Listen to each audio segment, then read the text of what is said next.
छत्तीसगढ़ी गाने देखने के लिए हमारे YouTube चैनल को सब्सक्राइब करें और नए अपडेट्स जानने के लिए बेल आइकन के बटन को क्लिक करें।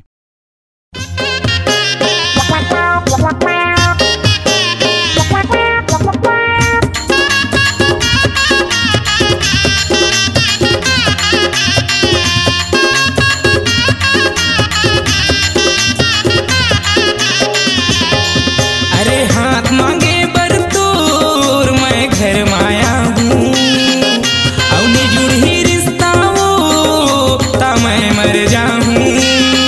कहूँ नहीं मानी तोरे दाई दादा तोला लेके जाऊँ, वो मुढ़रिया मैं लेके जाऊँ ना, तोरी तोला लेके जाऊँ, वो मुढ़रिया मैं लेके जाऊँ ना।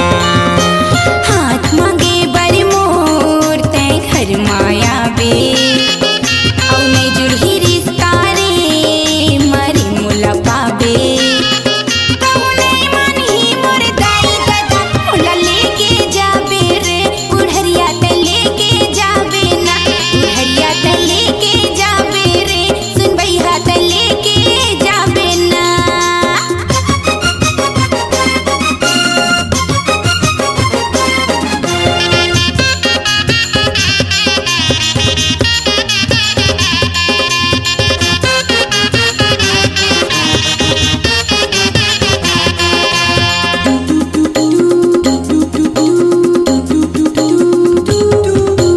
चुटकी भर सिंदूर माँ तोरे मांग सजाऊं, लाके बरतिया वो तोरे घर माना चाहूं। चुटकी भर सिंदूर माँ तोरे मांग सजाऊं, लाके बरतिया वो तोरे घर माना चाहूं।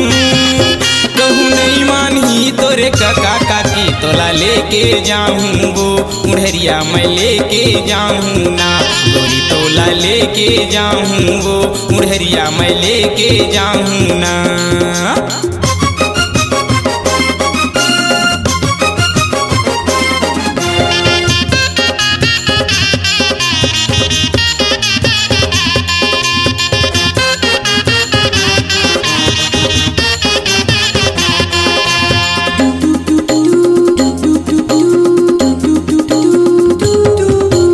दिल के दुनिया मारे आना घर बनाबो, बाट लेबो संग माँ जेन सुख दुख पाबो।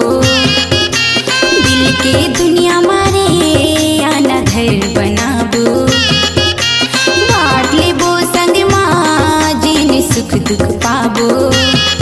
कहूँ नहीं मानी मोर दाई दादा मुला लेके जाबे रे, बुढ़रिया त लेके जाबे ना, भैया मुला लेके जाबे रे, बुढ़रिया त लेके जाबे ना।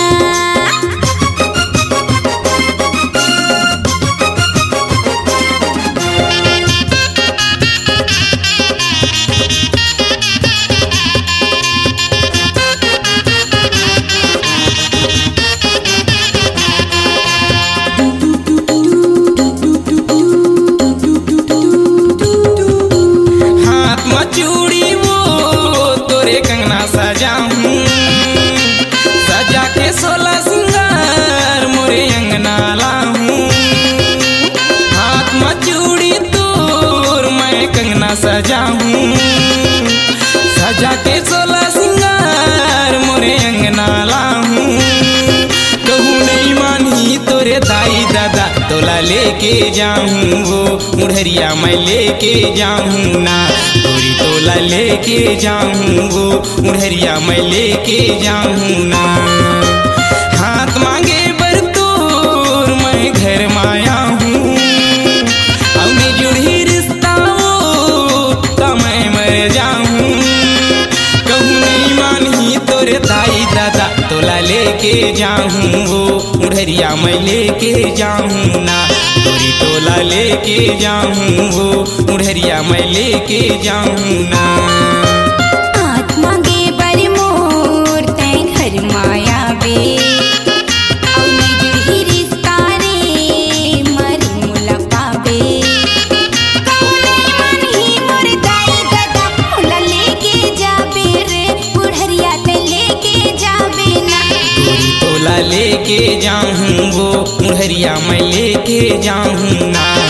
तोला लेके जाबे रे बुढ़रिया ते लेके जाबे ना। गोरी तोला लेके जाऊं वो मुहरिया मैं लेके जाऊं ना। आपकी आवाज ही आपकी पहचान है। यदि आप अपनी आवाज को एक नया आयाम देना चाहते हैं तो चले आइए मल्टी ट्रैक डिजिटल रिकॉर्डिंग के लिए AVM audio video studio Khamtarai Raipur. Mobile number 9301523929 और 7869646201। यदि आप नए एवं पुराने गीत सुनना चाहते हैं तो avmgana.com में जाकर गाना फ्री डाउनलोड करें और YouTube चैनल में AVM गाना को सब्सक्राइब करें।